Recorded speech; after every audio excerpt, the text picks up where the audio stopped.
ఆంధ్రప్రదేశ్లో ఎన్నికలు ముగిశాయి. చంద్రబాబు నాయుడు గారు అలాగే కూటమి ప్రభుత్వం ఏర్పడింది. సో చంద్రబాబు నాయుడు గారి కూటమి ప్రభుత్వం నెల రోజుల్లో సాధించిన విజయాలు ఏంటిది?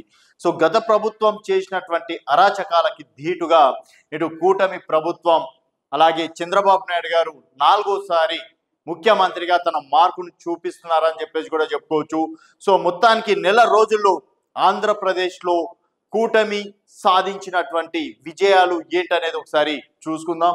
సో మొత్తానికి నెల రోజుల పాలన పూర్తి చేసుకున్న చంద్రబాబు ప్రభుత్వం మొదటి నెలలోనే కీలక నిర్ణయాలు, సంక్షేమ ఫలాలు, అభివృద్ధికి అడుగులు, అనుభవం ముద్ర కనిపించింది. ప్రభుత్వ వ్యవస్థలో మార్పు మొదలయ్యింది. ప్రజల జీవితాల్లో వెలుగు, ప్రభుత్వంపై నమ్మకం.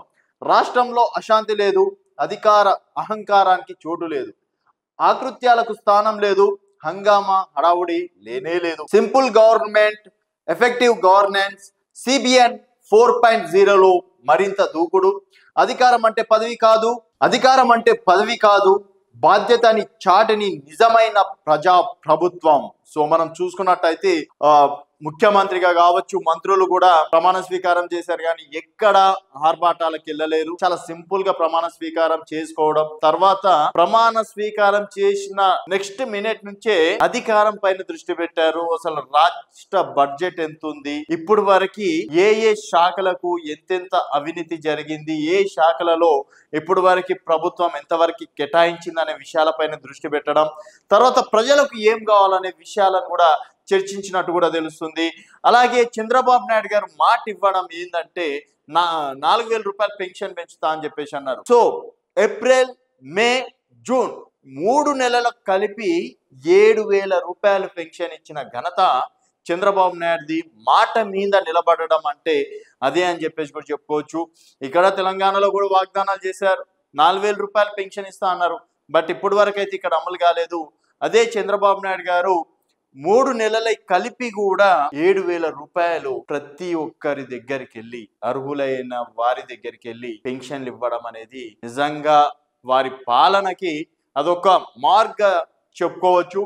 అలాగే నెల రోజుల పాలనలో ఆంధ్రప్రదేశ్ లో చంద్రోదయం, 5 ఏళ్లలో ధ్వంసమైన రాష్ట్రాన్ని పునర్నిర్మించేందుకు 4వసారి ముఖ్యమంత్రి అయిన చంద్రబాబు శ్రమిస్తున్నారు. గాడి తప్పిన రాష్ట్రాన్ని తిరిగి దారిలో పెట్టేందుకు ఒక్క క్షణం కూడా విశ్రమించకుండా పనిచేస్తున్నారు.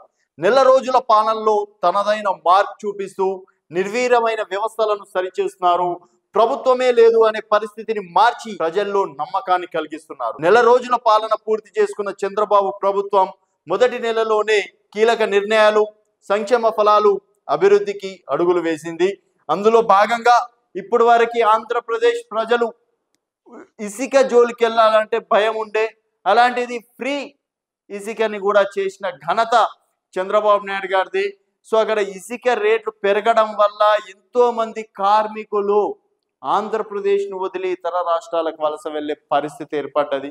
సో ఇప్పుడు ఇసుకని ఫ్రీ చేయడం తోటి మళ్ళీ తిరిగి వెళ్ళినటువంటి మళ్ళీ ఆంధ్రప్రదేశ్కి వస్తున్నారు. ఇది కేవలం నెల లోపలనే జరిగిన సంక్షేమం అని చెప్పేసి కూడా చెప్పుకోవచ్చు. అలాగే చంద్రబాబు నాయుడు అనుభవం ముద్ర కనిపించింది. ప్రభుత్వ వ్యవస్థల్లో మార్పు మొదలైంది. ప్రజల జీవితాల్లో వెలుగు, ప్రభుత్వంపై నమ్మకం కనిపిస్తుంది. వ్యవస్థలను గాడిన పెడుతున్నారు, ప్రక్షాళన మొదలు పెట్టారు. రాష్ట్రంలో అశాంతి లేదు, అధికార అహంకారానికి చోటు లేదు, ఆకృత్యాలకు స్థానం లేదు, హంగామా హడావుడి లేనే లేవు. సింపుల్ గవర్నమెంట్, పరదాలు, బారికేడ్లు, చెట్లు కొట్టేయడాలు లేనే లేవు. సిబిఎన్ 4.0లో మరింత దూకుడుగా చంద్రబాబు నాయుడు అధికారం అంటే పదవి కాదు, బాధ్యత అని చాటిని నిజమైన ప్రజా ప్రభుత్వం. నెల రోజుల పాలన. సో గత ప్రభుత్వంలో ఎట్లుండే అంటే పరదాలు కట్టినామా, చెట్లు నరికేసినామా, లేకపోతే ఎవరైనా దగ్గరకు వస్తే ఇంకేమైనా జరుగుతుందా, సెక్యూరిటీని పెంచుకున్నామా, ప్రజల వద్దలకి వెళితే ఇంకేమైనా జరుగుతుందా అనే భయం లేదు. ఎందుకంటే ఇది ప్రజా ప్రభుత్వం, ప్రజల కొరకు కొలువైన ప్రభుత్వం. ప్రతి ఒక్కరిని ప్రజలని కలవడం, అధికారులు కూడా ప్రజల లోపలనే ఉండడం, అలాగే మంత్రులు, ఎమ్మెల్యేలు కూడా ప్రజల వద్దలకే వెళ్తున్నారు, ప్రజల సమస్యలు తెలుసుకుంటున్నారు. 5 సంవత్సరాల్లో పాలన ఏ విధంగా ఉంది, నెల రోజుల్లో పాలనని ఏ విధంగా గాడిన పెట్టారనేది ఈ నెల రోజులు చూస్తేనే అర్థమవుతుంది. అనుభవం ఉన్న వ్యక్తి ముఖ్యమంత్రిగా అవుతే ఎలా ఉంటుందో, అనుభవం లేని వ్యక్తి ముఖ్యమంత్రి అయితే ఎలా ఉంటుంది అనేది నెల రోజుల్లోనే చూపించారని చెప్పేసి కూడా చెప్పుకోవచ్చు. బాధ్యతలు చేపట్టిన తొలి రోజే 5 కీలక ఫైళ్లపై సంతకాలు. మెగా డిఎస్సి ద్వారా 16,347 ఉపాధ్యాయ పోస్టుల భర్తీ. ల్యాండ్ టైటిలింగ్ యాక్ట్ రద్దు. 3,000 నుండి పెన్షన్ ను ఒకేసారి 4,000కు పెంపు. గత ప్రభుత్వం రద్దు చేసిన అన్న క్యాంటీన్లు పునరుద్ధరణ. నైపుణ్య గణనపై తొలి సంతకం చేస్తూ విప్లవాత్మక నిర్ణయాలు. అనంతరం కేబినెట్ లోను 5 అంశాలకు ఆమోదం. బాధ్యతలు చేపట్టిన తొలి నెలలోనే 4,408 కోట్ల పింఛన్లు పంపిణీతో సంక్షేమ పండగకు శ్రీకారం. ఆగస్టులో 183 అన్న క్యాంటీన్ల పునరుద్ధరణకు వేగంగా పనులు చేపడుతున్న ప్రభుత్వం అని చెప్పేసి కూడా చెప్పుకోవచ్చు. సో వైఎస్ఆర్సీపీ ప్రభుత్వం వచ్చిన వెంబడే అన్న క్యాంటీన్లని తొలగించడం అనేది జరిగింది. అన్న క్యాంటీన్ల మీద ఆధారపడి ఎంతో మంది కార్మికులు, పేదవాళ్ళు ఒక్క పూట భోజనమైన తృప్తిగా తినేవాళ్ళము. తర్వాత ఈ ప్రభుత్వం వచ్చినాక అన్న క్యాంటీన్లు పడగొట్టడంతో ఒక్క పూట కూడా సరిగ్గా భోజనం చేయలేని పేదవాళ్ళు చాలామంది ఉన్నారంటే నమ్మశక్యం కాదు. సో మొత్తానికి మళ్ళీ 183 అన్న క్యాంటీన్లని పునరుద్ధరించి మళ్ళీ పేదల జీవితాల్లో వెలుగు నింపిన ఘనత ముఖ్యమంత్రి చంద్రబాబు నాయుడు గారిది అని చెప్పేసి కూడా చెప్పుకోవచ్చు. అలాగే రైతుల పాస్ పుస్తకాలపై జగన్ ఫోటో తొలగించి రాజముద్రతో పాస్ పుస్తకాలు అందజేతకు సన్నాహాలు. 4వసారి ముఖ్యమంత్రిగా బాధ్యతలు చేపట్టిన తొలి వారంలోనే పోలవరం క్షేత్రస్థాయి పర్యటన. 2వ పర్యటనను అమరావతి రాజధానిలో చేపట్టిన చంద్రబాబు. విధ్వంసాన్ని ప్రజలకు వివరించిన చంద్రబాబు. అట్టహాసంగా కార్యక్రమాలు చేపట్టి ప్రభుత్వ ఖజానాను ఖర్చు చేయడానికి ఇష్టపడని సీఎం. ప్రభుత్వ కార్యక్రమాలకు ఖర్చును తగ్గించే ప్రయత్నం. రచ్చబండ మీద కూర్చొని పింఛన్ల పంపిణీలో పాల్గొన్న సీఎం. మచిలీపట్నంలోనూ దివ్యాంగురాలైన సీమా పర్వీన్ను నిబంధనల పేరుతో పెన్షన్ తీసేసిన గత ప్రభుత్వం. నాడు దీనిపై ట్విట్టర్లో సెల్ఫీ ఛాలెంజ్ చేసిన చంద్రబాబు. సీఎంగా బాధ్యతలు చేపట్టాక సమస్యను గుర్తించుకొని జిల్లాలోనే మొదటి పెన్షన్ను దివ్యాంగురాలైన సీమా పర్వీన్కు అందేలా అధికారులకు ఆదేశాలు. కాకినాడకు చెందిన ఆరుద్రకు సాయం అందించిన సీఎం. దివ్యాంగురాలైన ఆరుద్ర కూతురికి 5 లక్షల సాయం అందించడంతో పాటు నెలకి 15,000 పెన్షన్ మంజూరు. ఎక్కడికైనా తన కాన్వాయ్ వెళ్తున్న సమయంలో గంటల పాటు ట్రాఫిక్ నిలిపి ప్రజలకు ఇబ్బందులు కలిగించొద్దని అధికారులకు సూచనలు. హుడావుడి లేని సింపుల్ గవర్నమెంట్ ఉండాలి, పాలన ఎఫెక్టివ్ గా ఉండాలనే నినాదం అని చెప్పేసి కూడా చెప్పుకోవచ్చు. సో రావడంతో ఒక వ్యక్తి ఫోటో కాదు, ఆంధ్రప్రదేశ్ రాజముద్ర ఫోటో ఉండాలని చెప్పేసి జగన్ ఫోటోని తీసేసి ఆంధ్రప్రదేశ్ రాజముద్రని ప్రతి ఒక్క పాస్ పుస్తకాల పైన కూడా పెట్టించడం అనేది జరిగింది. అలాగే తొలి వారంలోనే పోలవరం, అసలు పోలవరం ప్రాజెక్ట్ ఏమైంది? 5 సంవత్సరాల్లో పూర్తి చేస్తున్నారు. గతంలో చంద్రబాబు నాయుడు గారి పైన విమర్శించిన ప్రభుత్వం ఎంత బాగా చేశారో, ఎంత గొప్పగా చేశారో 5 సంవత్సరాలు అని చెప్పేసి అనుకుంటే అక్కడ తీరా చూస్తే ఒక్క ఇటుక కూడా పీల్చలేదు. అలాగే తట్టెడు మన్ను కూడా అక్కడ పోసిన దాఖలాలు కూడా లేవు. సో దాని మీద జరిగిన అవినీతి కూడా కళ్ళకు కట్టినట్టు చూపించడం అనేది కూడా జరిగింది.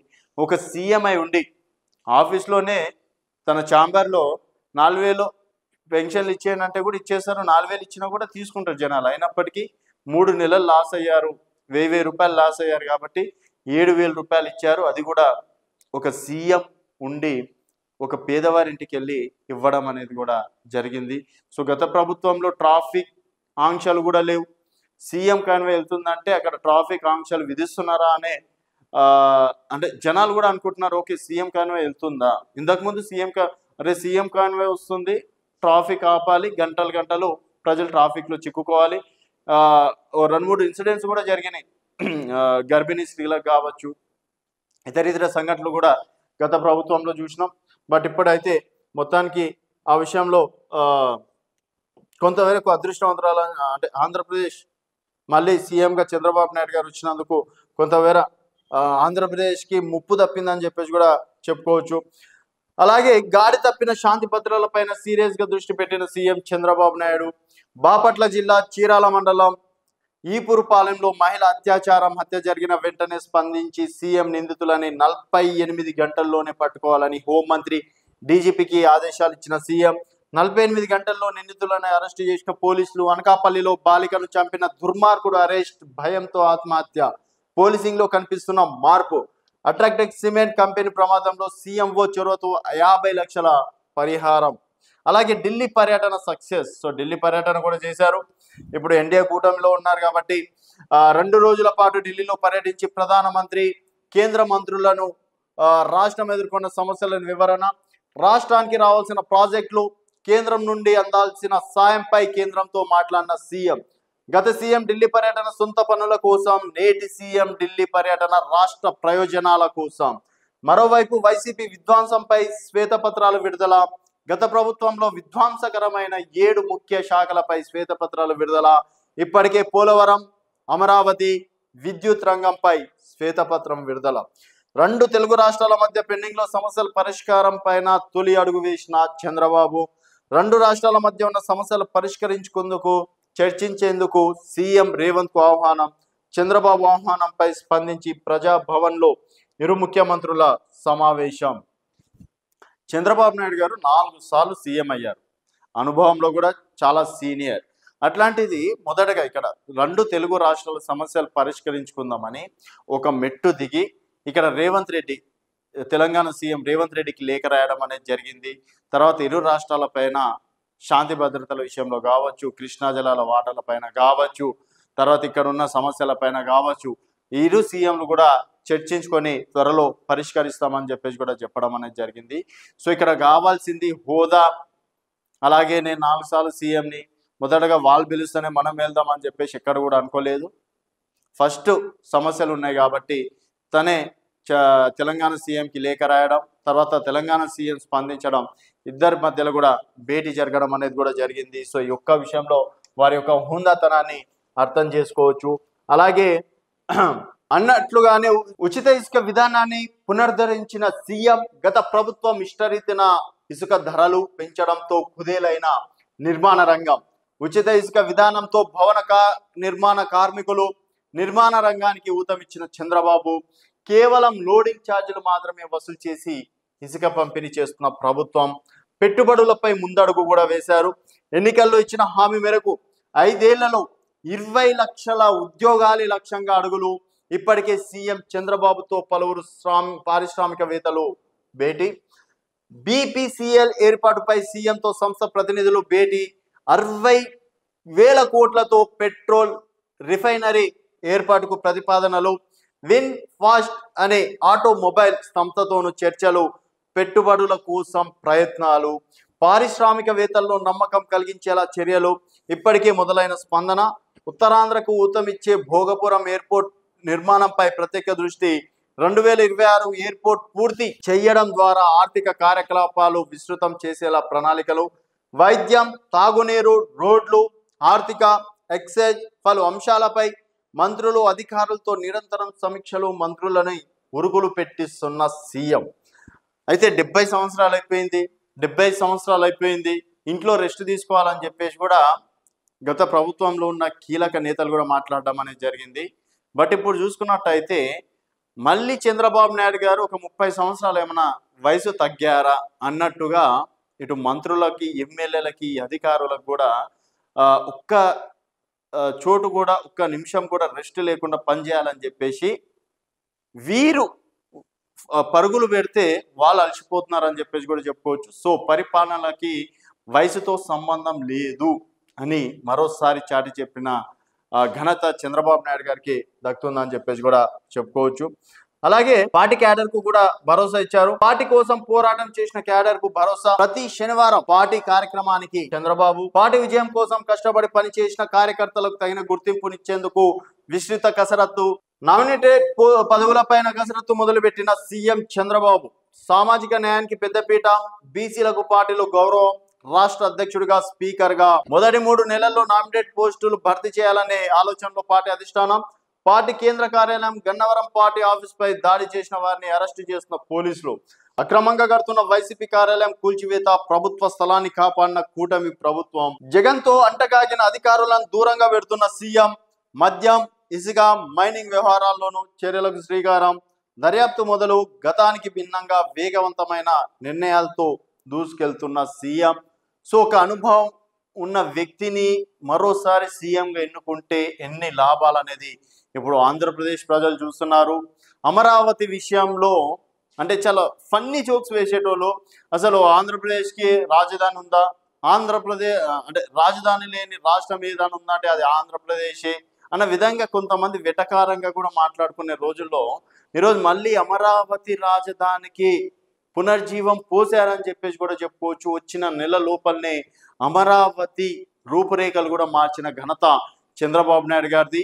సో ఉద్యోగాల కోసం, ఐటీ రంగాల కోసం ఇతర రాష్ట్రాలకు వెళ్తున్నటువంటి నిరుద్యోగుల విషయంలో కూడా చొరవ చూపి ఈరోజు నెల రోజుల లోపలనే కీలకమైనటువంటి కంపెనీల పారిశ్రామికవేత్తలతో కూడా చంద్రబాబు నాయుడు గారు భేటీ అవుతున్నారు.